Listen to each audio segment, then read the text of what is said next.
माननीय अध्यक्ष जी, जब मैं ये बिल पुरस्तापित करने के लिए खड़ा हुआ, सदन के बहुत सारे लोगों ने नियम 72(1) का उल्लेख करते हुए सदन की कॉम्पिटेंसी के बारे में सवाल उठाए। कॉम्पिटेंसी इस दृष्टि से कि ये बिल संविधान के कई आर्टिकल की मूल भावनाओं को आहत करता है, इसलिए इस बिल पर सदन चर्चा न करे, इस बिल को पुरस्तापित न किया जाए। सभापति महोदय, मैं सबसे पहले आपके माध्यम से पूरे सदन को और सदन के सदस्यों के माध्यम से पूरे देश को आश्वस्त करना चाहता हूं कि ये बिल संविधान के किसी भी आर्टिकल को कॉन्ट्राडिक्ट नहीं करता। अब सुनेंगे तो सुने ना। सभापति महोदय, ठीक नहीं है।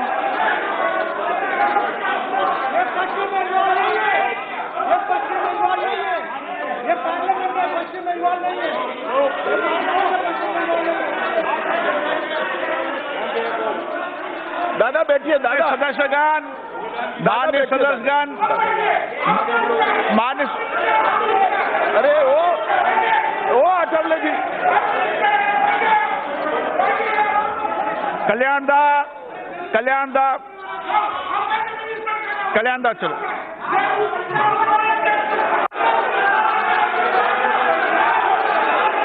अरे बैठ जाओ भाई, बैठ जाओ।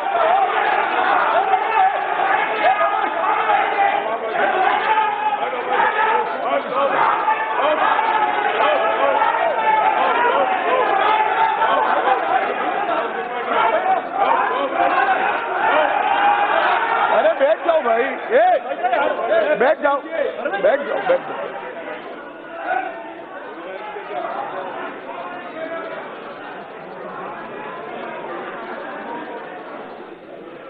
सभापति महोदय, मैं फिर से एक बार सदन के सभी सदस्यों को आपके माध्यम से आश्वस्त करना चाहता हूं कि जिस बिल को मैं पुरस्तापित करने के लिए प्रस्ताव लेकर आया हूं, वो बिल किसी भी तरह से, किसी भी दृष्टिकोण से संविधान के किसी भी आर्टिकल को आहत नहीं करता है। सबसे पहले अनुच्छेद 11 की बात करी।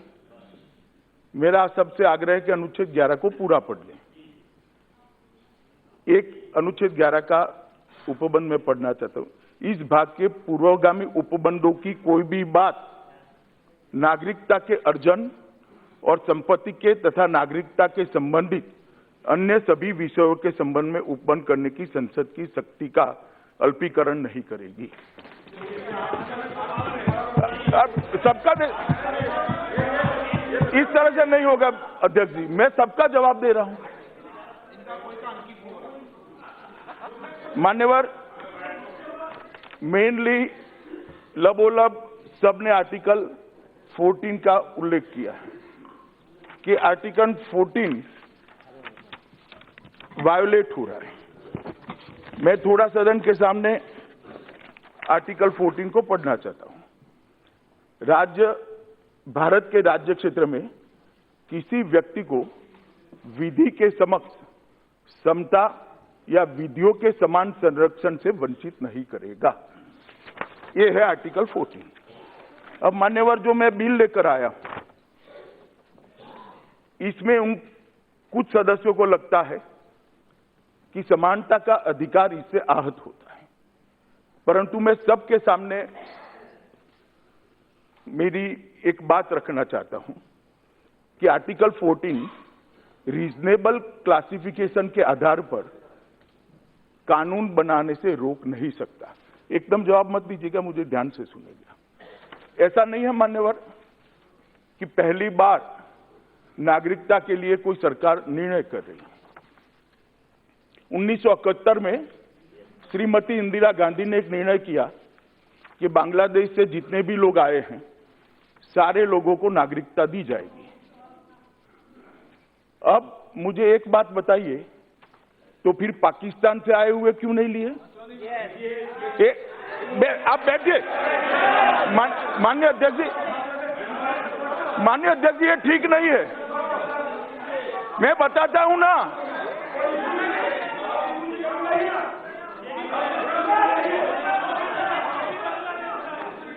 माननीय अध्यक्ष जी, उस वक्त मेरा छोटा सा सवाल है कि आर्टिकल 14 ही था, तो फिर सिर्फ बांग्लादेश क्यों?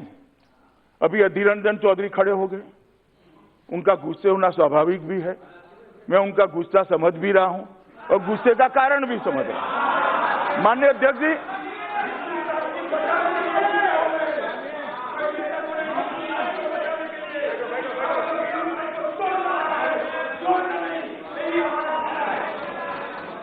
माननीय अध्यक्ष जी, ये कह रहे हैं कि ये तो बांग्लादेश से आए हुए लोगों को रखते, तो ये भी बांग्लादेश से आए हुए लोगों के लिए भी है। और नरसंहार रुका नहीं है मान्यवर। 71 के बाद भी वहां अल्पसंख्यकों को चुन चुन कर प्रताड़ित करने की घटना हुई। मैं जब बिल का जवाब दूंगा,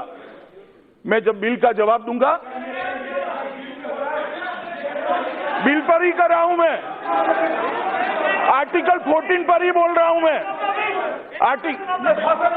नहीं, आपने भी तो भाषण दिया तो था। ही। आपने भी भाषण दिया था मान्यवर।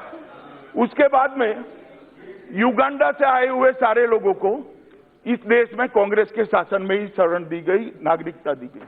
तो फिर क्यों युगांडा करा? इंग्लैंड से आए हुए लोगों को क्यों नहीं करा? सब करने चाहिए थे, क्योंकि एक विशिष्ट रीजनेबल क्लासिफिकेशन के ग्राउंड पर युगांडा वालों को दिया गया था। दंडकारण्य का कानून लेकर आए, तब भी सबको नागरिकता दी। सिर्फ क्यों उस वक्त भी बांग्लादेश करा 59 में? क्योंकि रीजनेबल क्लासिफिकेशन के आधार पर किया था। मान्यवर श्रीमान राजीव गांधी जी ने आसाम एकॉर्ड करा, फिर से 71 तक के सभी लोगों को स्वीकार कर लिया। क्यों 71 के बाद के नहीं करे? क्योंकि एक कट ऑफ डेट नक्की हुई, तो आर्टिकल 14 वहां अप्लाई नहीं होता था। आर्टिकल 14 वहां पर पूरी दुनिया से आए हुए ले लो भाई 71 से। और मान्यवर, ऐसे समानता के अधिकार के कानून दुनिया भर के संविधान के अंदर है। मैं ढेरों संविधान को कोट कर सकता हूं। एक नागरिक यहां से वहां जाकर सिटीजनशिप ले ले, वो ग्रीन कार्ड देते हैं। किसके आधार पर देते हैं मान्यवर? जो ज्यादा निवेश करेगा, जो रिसर्च एंड डेवलपमेंट में कंट्रीब्यूट करेगा, इसको देते हैं। क्या समानता विकसित होती है? क्या नहीं होती है मान्यवर। एक रीजनेबल क्लासिफिकेशन के आधार पर होता है। और कई सारे कानून, इसको छोड़ दीजिए, मैं अभी बोलूंगा तो आपको अच्छा नहीं लगेगा, मगर समानता का आर्टिकल 14 का अगर आप, जो मेरे विपक्ष के सदस्य मित्र करते हैं, ऐसा इंटरप्रिटेशन अगर समानता के कानून का करना है, तो अल्पसंख्यकों के लिए विशेष अधिकार कैसे होंगे मान्यवर? बताइए मुझे। समानता का कानून अप्लाई वहां क्यों नहीं होता है? उनके एजुकेशन, माइनॉरिटी एजुकेशन इंस्टीट्यूशन को जो अधिकार मिला है, वो एक सेकंड, वो आर्टिकल 14 वायोलेट करता है क्या? वो एक रीजनेबल, दादा बैठ जाइए दादा बैठ, अब मुझे सुनना पड़ेगा आपको। मैं एक एक चीज का जवाब देता हूं, बैठ जाइए। Please sit down, please sit down.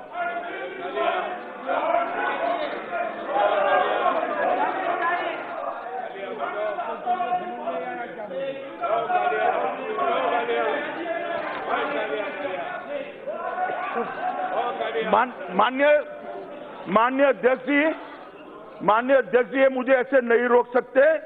ये सरकार को 5 साल के लिए चुना है, हमें सुनना पड़ेगा। इस तरह से नहीं चलेगा। माननीय अध्यक्ष जी, अब यहां पर, अब सुनो ना भाई, अब सुनो। माननीय अध्यक्ष जी,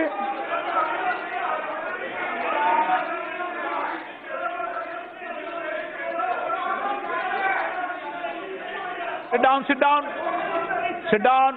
मान्य सदस्यगण, प्लीज 1 मिनट। मान्य सदस्य प्लीज, दादा कल्याण जी, मान्य सदस्य, अरे मत जवाब देना भाई, आप शांत हुई भाई, बिगाड़ना है आपको भी बिगाड़ना है। मान्य सदस्य, बैठ जाओ। मान्य सदस्य,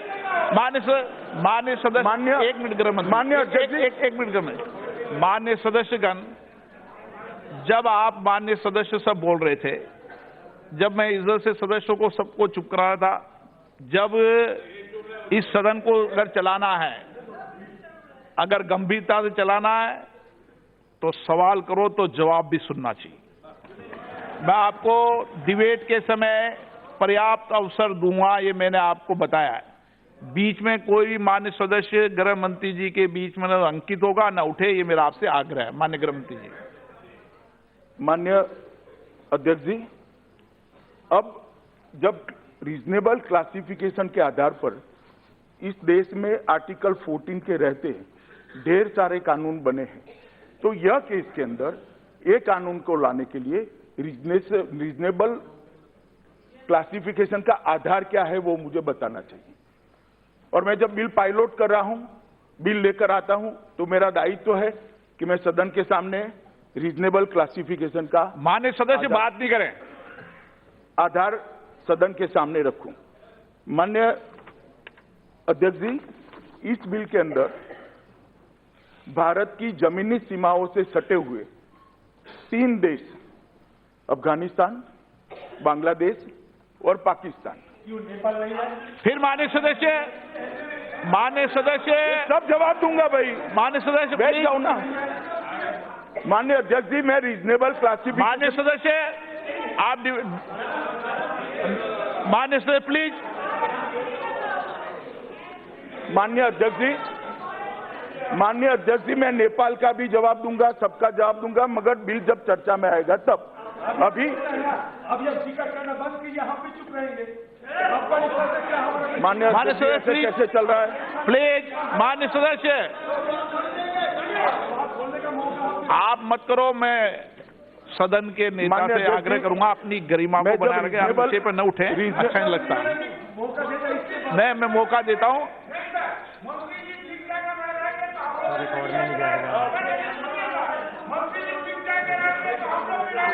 मंत्री जी वो लखन रेखा क्रॉस कर जाएंगे तो हम लोग भी हम लोग भी नहीं चलेंगे, हम लोग भी करके ही रहेंगे। 5 वर्ष मिनिस्टर रहेंगे और 5 बरस हम लोग अपोज करेंगे। दादा जोश में क्यों? दादा संदेश पहुंच गया वहां तक आपका। धन्यवाद।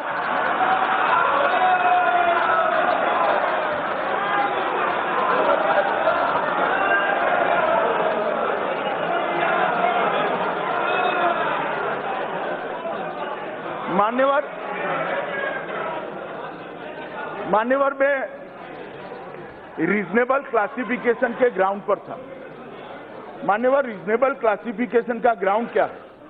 ये बिल का जो प्रस्ताव लेकर, संशोधन लेकर मैं आया हूं, उसमें भारत की जमीनी सीमाओं से सटे हुए 3 देश, अफगानिस्तान, बांग्लादेश और पाकिस्तान।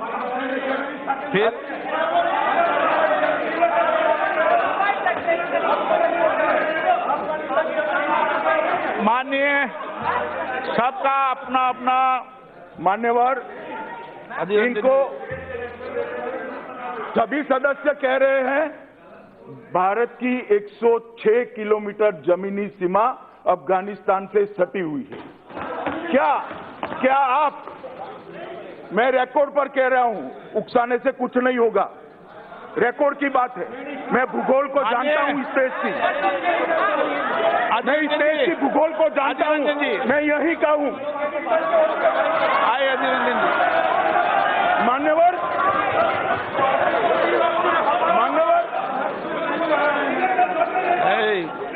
माननीय बताता हूं, माननीय बैठ जाओ भाई, बैठ जाओ। कैसे बैठ जाए? आज मान्यवर बैठ कैसे जाए?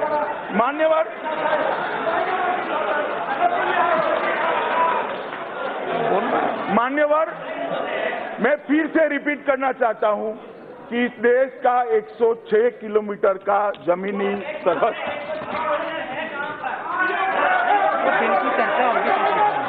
बिल की मान्य दादा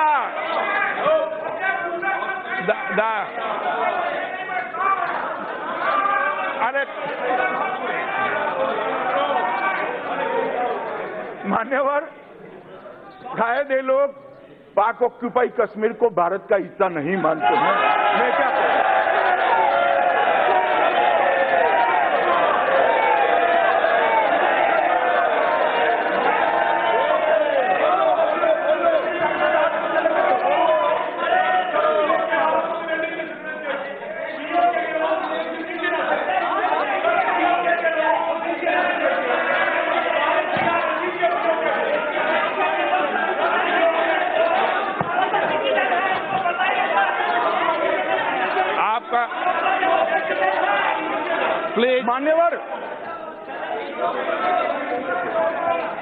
मान्यवर, मैं सभी सदस्यों को आपके माध्यम से विनंती करता हूं कि मेरे क्लासिफिकेशन की डेफिनेशन को जरा धैर्य से सुने। सिर्फ भौगोलिक आधार नहीं, सिर्फ भौगोलिक आधार नहीं है, बहुत सारी चीजें हैं ना। अरे वो भी एक है, वो भी एक है मान्यवर। अब ये जो 3 देश है, अफगानिस्तान, बांग्लादेश और पाकिस्तान, ये तीनों देश के संविधान को हमने बारीकी से देखना पड़ेगा अगर इस बिल के तत्व को समझना है। अखिलेश जी जल्दी समझ में नहीं आएगा।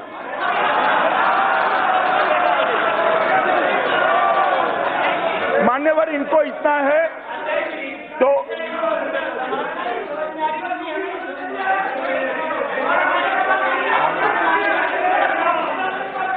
रमेश जी, मान्यवर,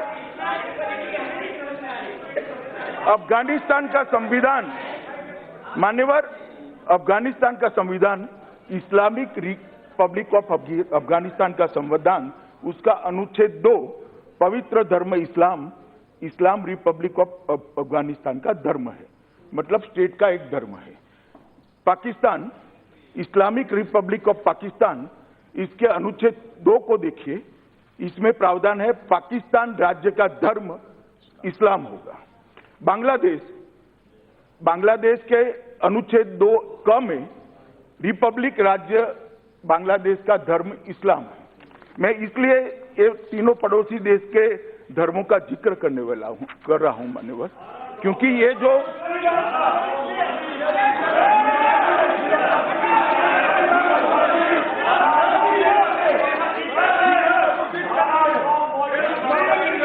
मान्य सदस्य, प्लीज सिट डाउन।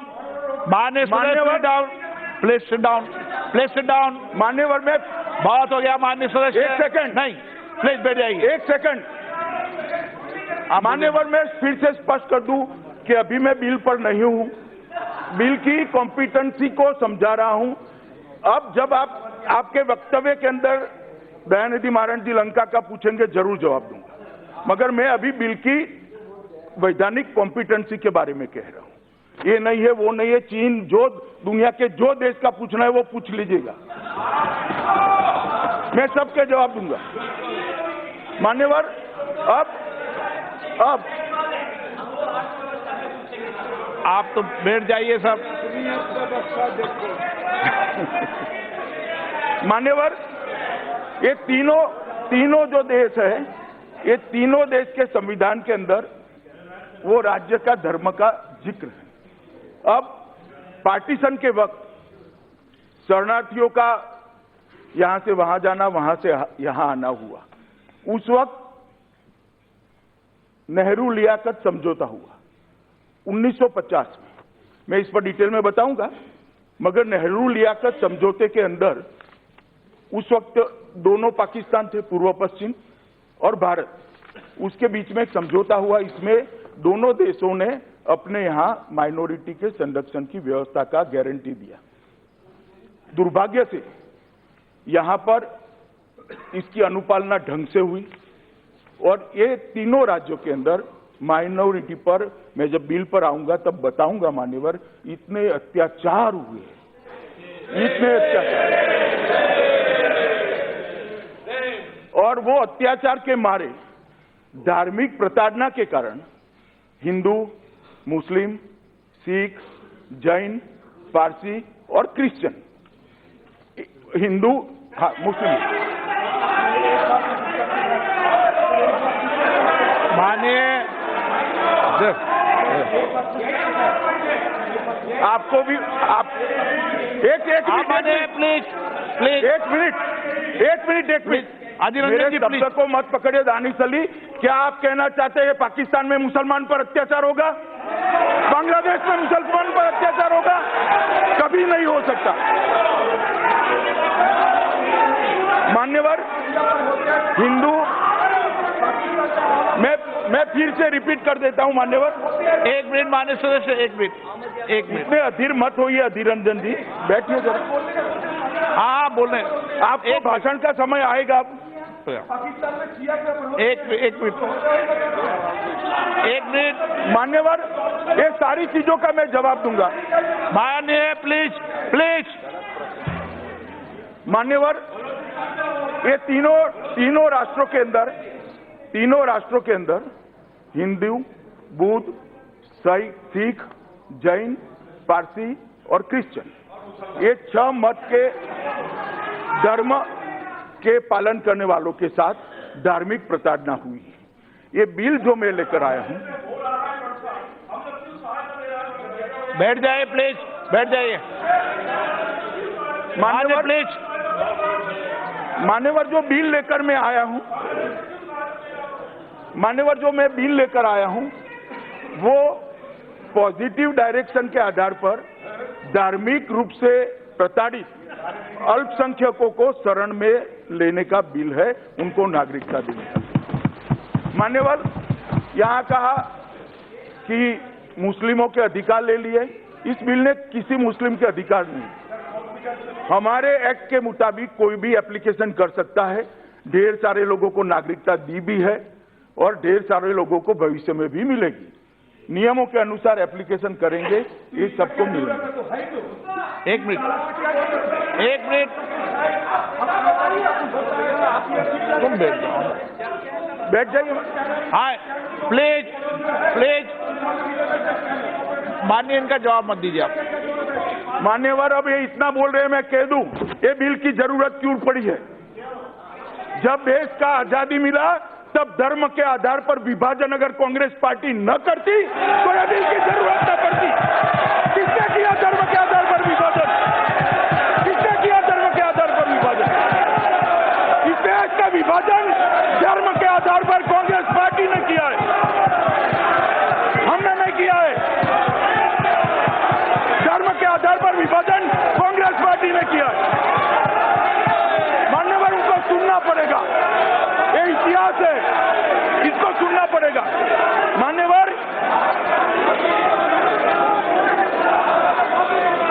इस देश का विभाजन,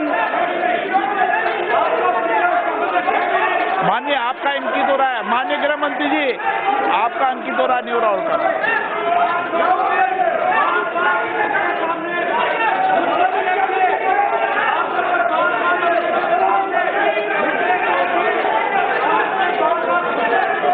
माननीय गृह मंत्री जी,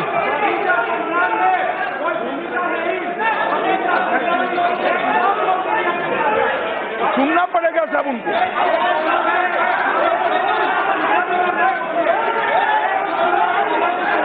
चलो प्लीज बैठ जाइए।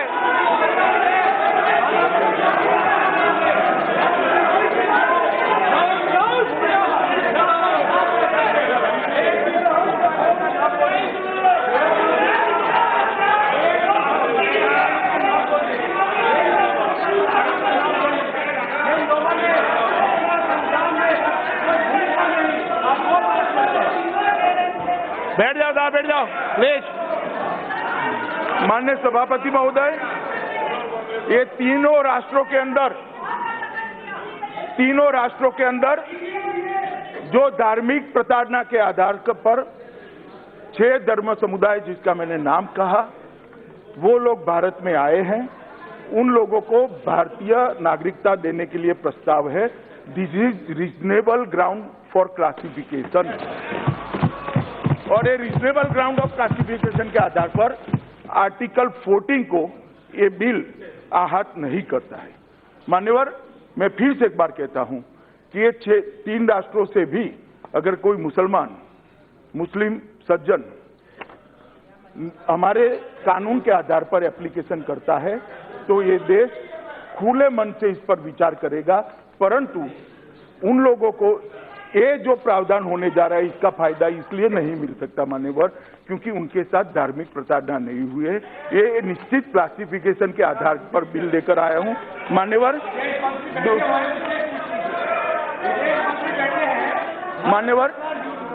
आर्टिकल 371, एक मिनट प्लीज। मान्यवर, आर्टिकल 371 का जिक्र किया। मैं आपको कहना चाहता हूं कि आर्टिकल 371 के किसी भी प्रोविजन को ये बिल वायोलेट नहीं करेगा, इसको आहत नहीं करेगा, वो जस के तस वहां रहेगा। मान्यवर, मैं आपको इतना ही कहना चाहता हूं कि जितने भी आर्टिकल कोट किए गए हैं वो सभी आर्टिकलों का ध्यान रखते हुए ही ये बिल को ड्राफ्ट किया गया है, और मैं मानता हूं कि सदन की कॉम्पिटेंसी के परव्यू के अंदर ही ये बिल आता है।